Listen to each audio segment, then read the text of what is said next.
Okay,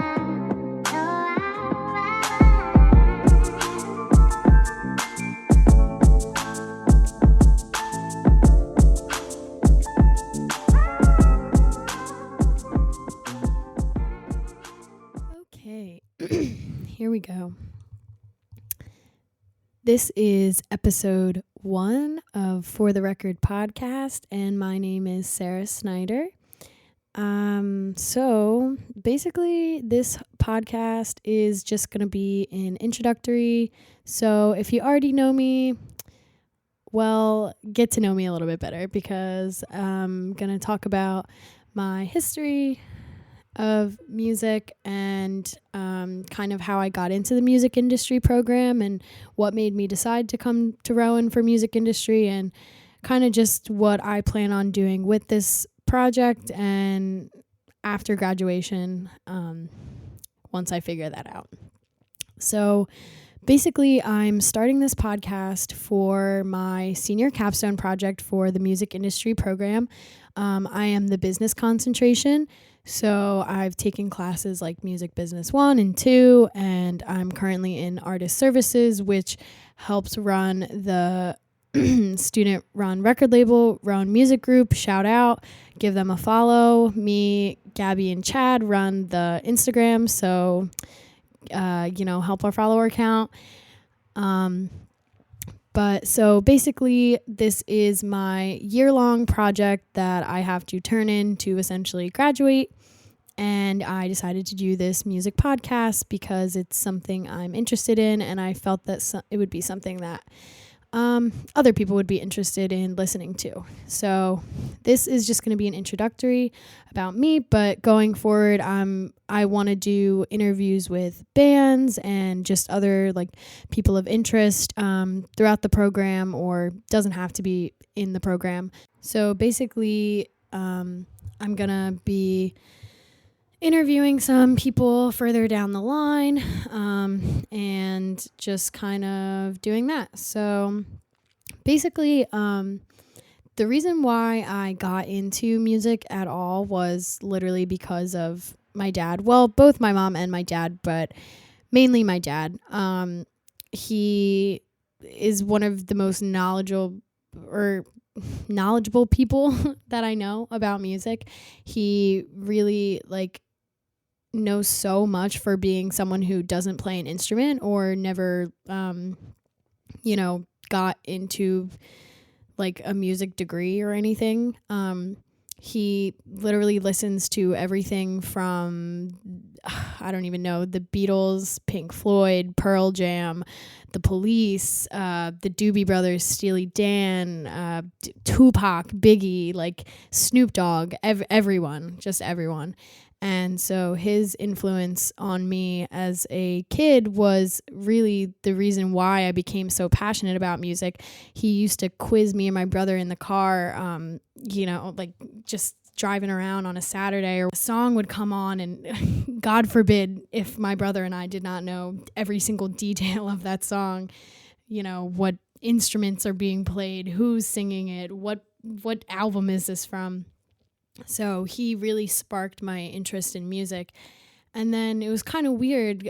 Growing up, I was a really anxious kid, so I never wanted to perform or, do any kind of like fine arts club or do the plays or sing or anything. But people would always tell me I had a pretty nice voice. I just was not confident enough in myself to pursue anything with it. But then going forward, when I got to high school and I went to Woodstown, a lot of my friends were already in the choir program or in the drama club and had been doing it for a really long time.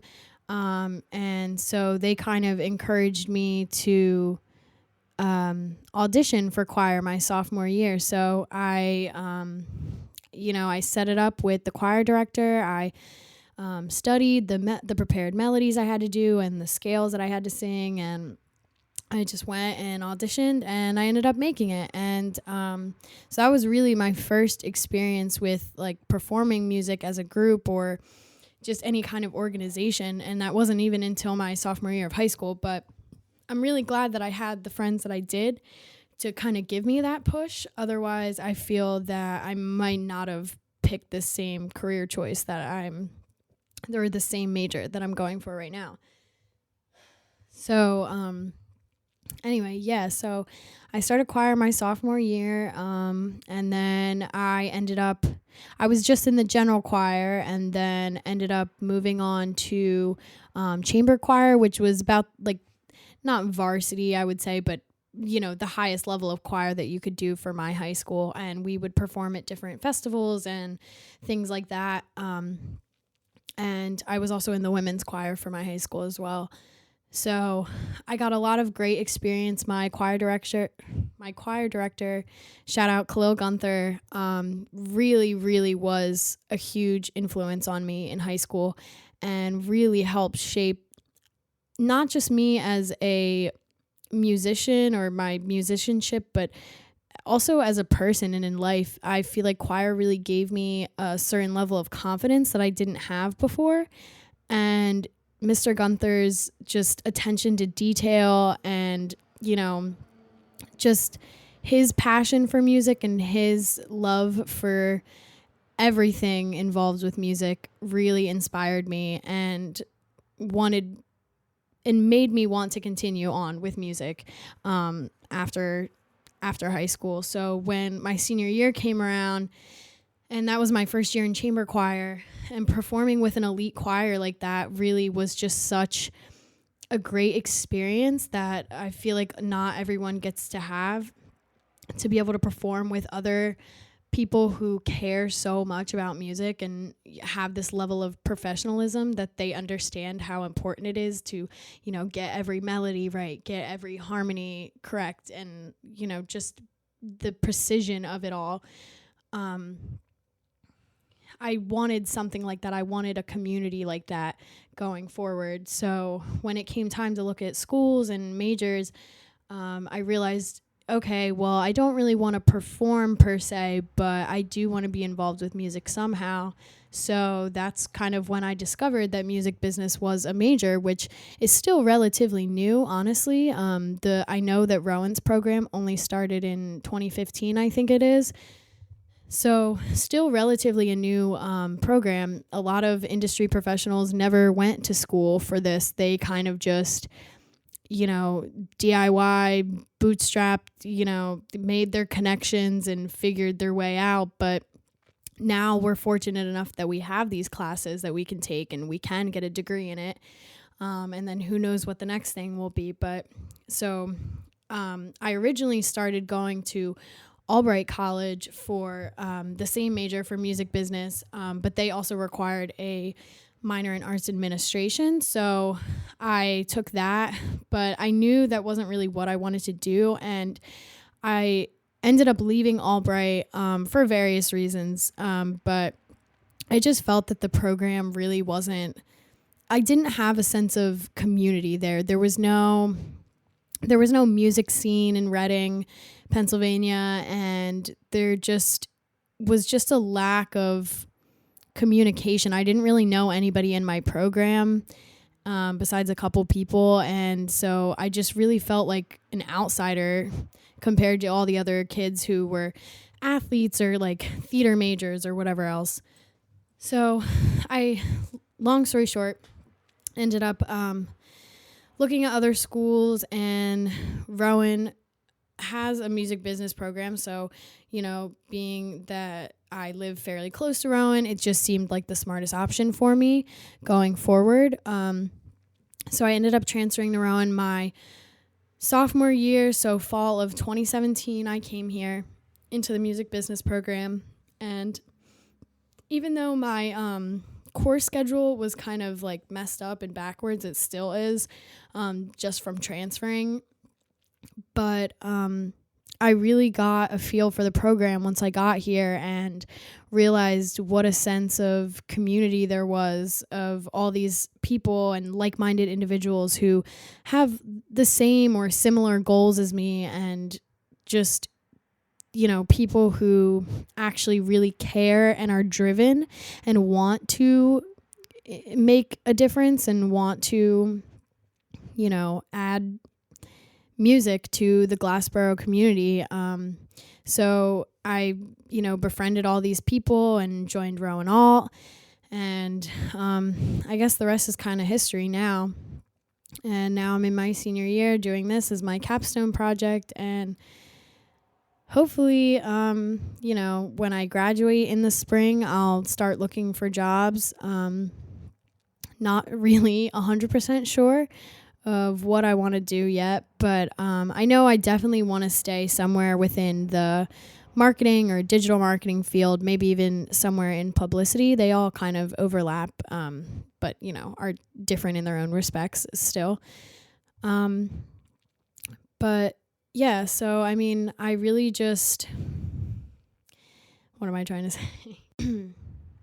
So really with this podcast, I just want to kind of just talk to other kids in the industry, other bands, and see what they're doing.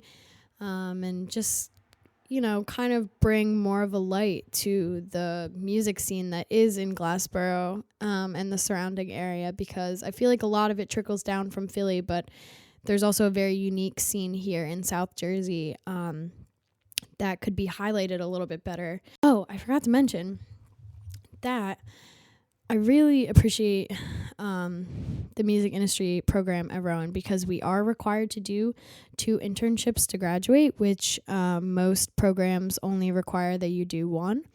But because our industry is so network driven, it is really helpful that we're required to do 2. Even though it seems like a lot of work, it's actually gonna be super beneficial in the long run. So I did 2 internships already. My first one was with I-99 Radio. It's just an online radio. Like you can stream whatever. It's a streaming radio, I guess. And I wrote album reviews for them for a little bit. And then I interned for Gooch in the Motion. Gooch is a close family friend of mine, so my dad introduced me to him because he is an alumni from my high school. And if you don't know Gooch, he is seriously such a talented musician. Shout out Gooch. Ryan, I know he doesn't really like, not that he doesn't like being called Gooch, but he likes his name. And so I'll shout him out as Ryan.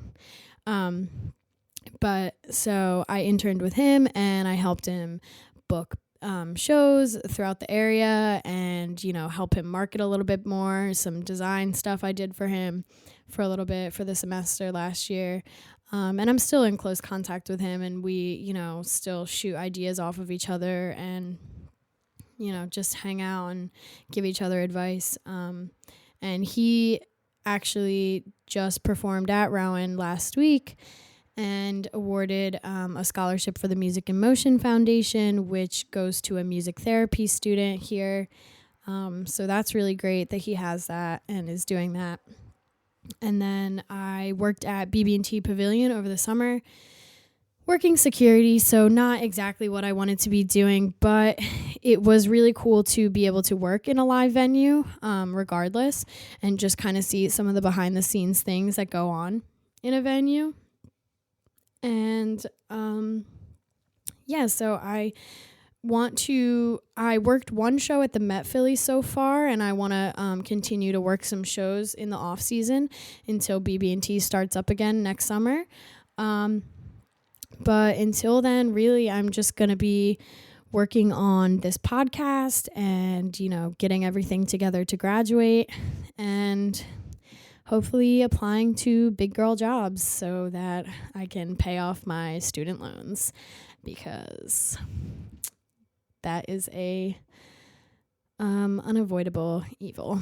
So I think I'm just going to end it there so I don't bore all of you listeners. If you made it this far, you deserve like a gold medal or a star or something. I don't know, for listening to me rant for however long this is. I'm not even sure.